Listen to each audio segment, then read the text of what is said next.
মালিক রে, আমার এই বুড়া বাবাদেরকে আবু বকরের মতো বানাই দিও, যুবকদেরকে জান্নাতি যুবক বানাই দিও, যুবকদের যৌবনকে তোমার কাছে আমানত রেখে দিলাম, হাসান হুসাইনের কাফেলার সদস্য বানাই দিও। আল্লাহ মা বোনদেরকে আবেদা জাহেদা সালেহা বানাই দিও। আম্মা জান খাদিজাতুল কুবরা আয়েশা সিদ্দিকা ফাতেমাতুজ জোহরার মতো বানাই দিও আল্লাহ। জানি না কে কি উদ্দেশ্য নিয়ে হাত উঠাইছেন, তুমি তো ভালো করে জানো। মালিক রে, মাহফিলের দিকে তাকাইয়া দেখো, বুড়া বাবারা কান্দে, যুবকরা কান্দে, পর্দার আড়ালের মা বোনরা কান্দে।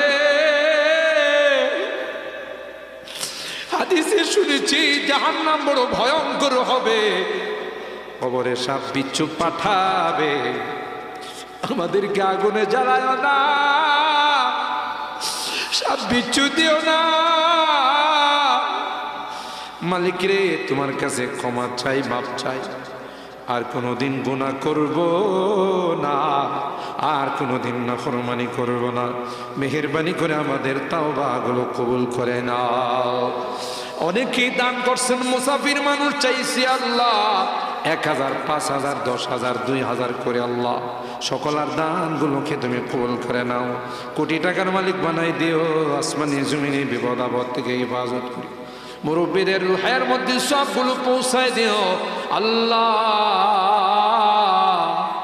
জানি না কার জীবনের শেষ মাহফিলে হাত উঠাইবে, হতে পারে, হতে পারে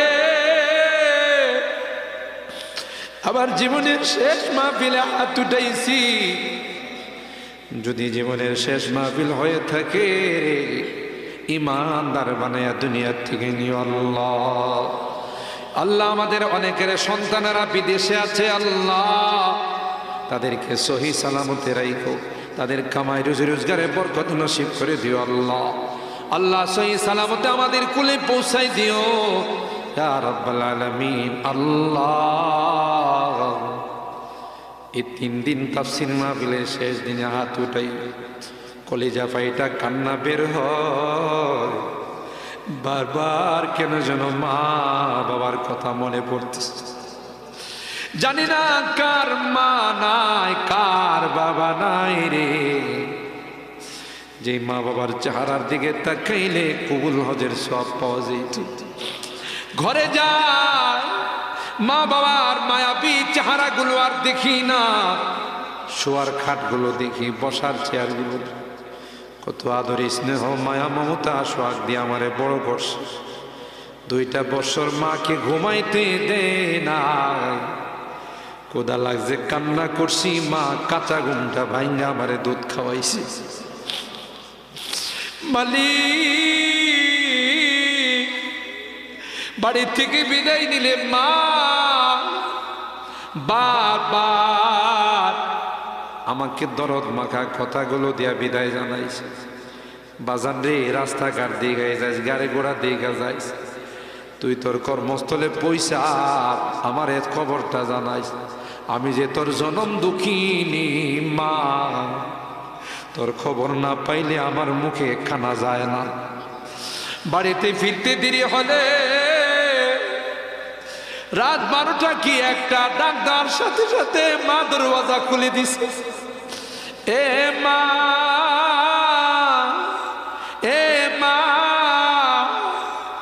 মা তুমি ঘুমাও নাই? মা ডাক দিয়া কই, আয় আয় আয়, আমি তো তোর জন্য বসে বসে আল্লাহর কাছে দোয়া করতেছিলাম। এ মানি, এখনো বাড়ি থেকে বিদায় নেই, কিন্তু আমাকে কেউ তো বিদায় জানায় না, কারণ আমার জনম দুঃখিনী মা যে দুনিয়াতে নাই। বাড়িতে আয়সা ডাকলে কেউ দরওয়াজা খুলে না, কারণ আমার জনম দুঃখিনী মা যদি থাকতো সাথে সাথে দরওয়াজা খুলে দিয়া কইতো, বাবা আয় মুখ হাত ধোয় আয়, আমি তোরে গরম কইরা ভাত খাওয়াবো। মালিক রে, আজকে বারবার ওই মা বাবার চেহারাগুলো মনে পড়তেছে। গুনার কারণে যদি জাহান্নামের আসামি হয়ে থাকে,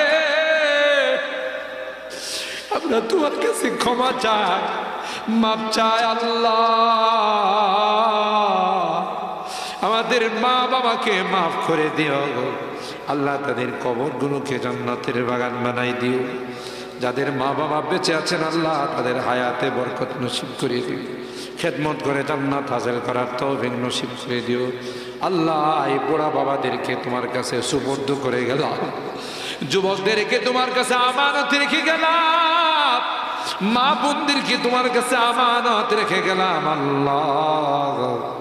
সকল আর দিলের নেক মাকসাদ গুলো পূরণ করে দাও মালিক রে। আমি মুসাফির, দাবি করে চাইছি, সবাই আমারে টাকা দিছে আল্লাহ, সকল আর দানগুলো তুমি কবুল করে নাও আল্লাহ।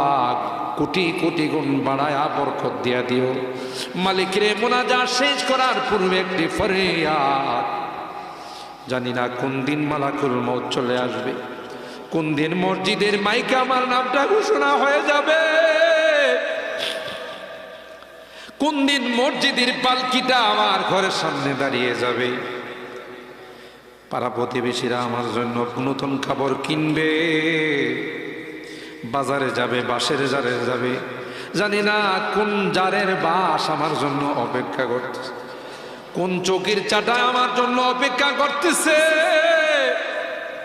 আমার এই সুন্দর করে গরম পানি দিয়া গোসল করাবে, আমার আতর গোলাপ দিয়া সাজাবে, নতুন কাপড় পরাইয়া আমার বাল বাচ্চা আত্মীয় স্বজনদেরকে ডাকবে, কে কোথায় আসো গো, শেষবারের মতো দেখা যা,